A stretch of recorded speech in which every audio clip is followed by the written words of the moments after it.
Question. That's a quick question. I remember Rogue was talking in the panel yesterday about how in Europe the goth scene is taken much more seriously than music. Yeah.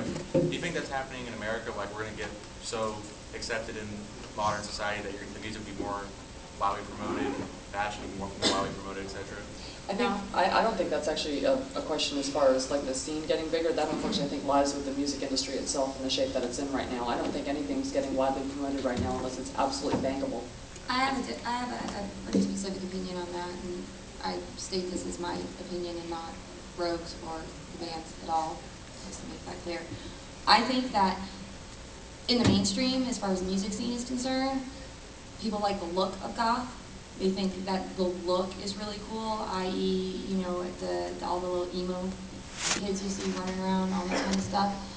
But as far as the sound is concerned, they just can't grasp it, you know. And I think in a large way, in the U.S. especially, you can't, and I say this to him all the time, and I love him to pieces. I'm always like, honey, stupefy your lyrics if you want to sell more records. You know, because half the world Don't get me wrong, he's never going to do that. That's just that, like, if you want to look at it, in a pure numbers sense, if you want to look at it, if we were in this for the money, I'd be pushing this man to, what, booty in the back, you know? Think about what sells in America. That kind of music is much more popular in the U.S. culture than it is overseas. Overseas, they tend to grasp more of the intellectual end of art, you know, than we do in the U.S., in my opinion. There does seem to be a greater appreciation for art and artistic stuff for its own sake. Whereas in our country, once the budgets get tight, the arts are the first things to suffer. It is. I have to, I don't know, this whole direction seems kind of out of control a little bit in my estimation. First of all, I mean, taking it down to its roots, I'm not sure what particular element of sound makes something goth or not.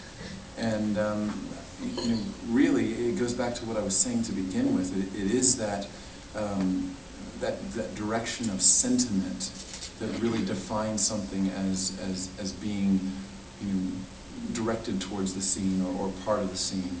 And to be perfectly honest, the use of a minor key. And I mean, that's, you know, I don't think it's as, I mean, I think we're just kind of spiraling out of control in the way we're thinking right now.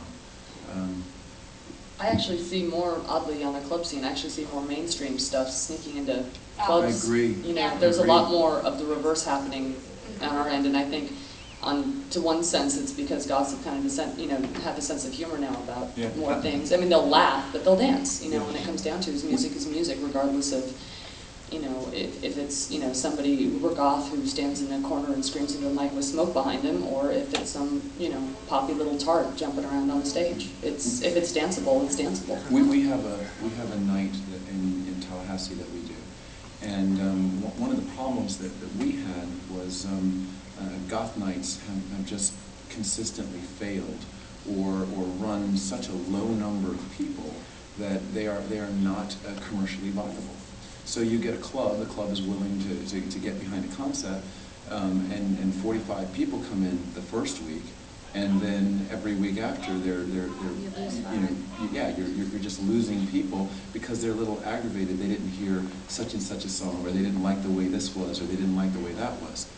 So what we did is the goth nights in Tallahassee had basically failed, and we said, all right, we're not going to do a goth night. We're going to do dark disco night.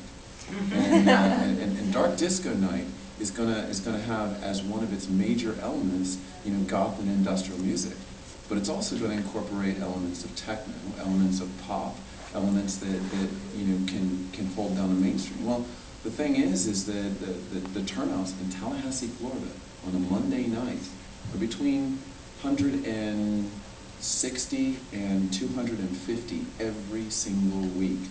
And so you've got people in there listening to, you know, the Combi Christ and B&B Nation right next to Lady Gaga. And And the fact of the matter is that what I've noticed is everybody's happy. Because the goths are sitting there going, hey, great, I've got some place that I can hear my music too. So they're not bitching about the fact that they don't have it all their way, because it's sort of a, you're getting something, And I think that the bottom line is people like to go where people are. Yeah, it's a social event. The music is great. It's about the entire experience. Well, what's funny is how some of it's not that different. I think we were talking about this in another panel. I think it was Aesthetic Perfection and did a remix of Katy Perry and then Lady Gaga. And the thing that it highlighted for me was how not so different the music was. Because up until the vocal came in, I was like, this is an Aesthetic Perfection track, and I love those guys. But don't get me wrong, but it's like, okay, that's not that different. But I had a funny story going back to the, if goth gets accepted, are they going to accept the music, and is the music scene going to get bigger?